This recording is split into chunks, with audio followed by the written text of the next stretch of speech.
यह डायनासोर कोई आम नहीं था।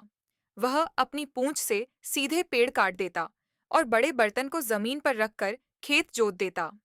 उसकी गति इतनी तेज थी कि खेत जोतने वाली मुर्गियां भी शर्मिंदा हो जातीं।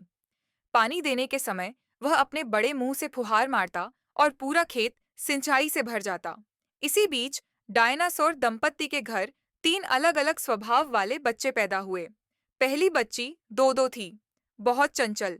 जन्म लेते ही माँ की पीठ पर चढ़ गई और फिसल पट्टी खेलने लगी।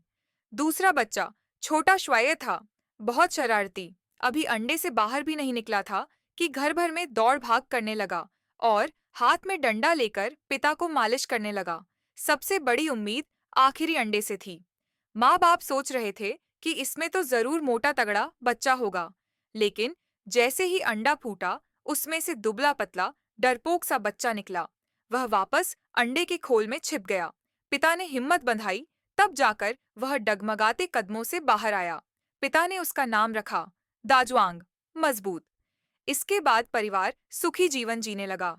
भाई बहन अब 2 मीटर तक बड़े हो चुके थे और माता पिता की खेती बाड़ी में मदद करने लगे।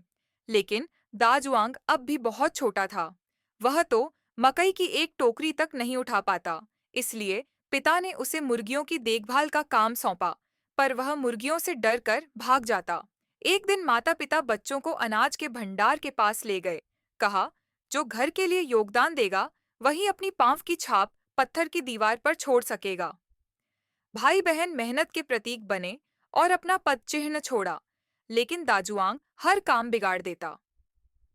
पिता ने उसे प्रोत्साहन देने के लिए अनाज के भंडार की रखवाली का काम दिया, सिखाया कि कद्दू और मक्के से जाल कैसे बिछाया जाए और बताया, अगर कोई जंगली आदमी चोरी करे तो डंडे से मारे।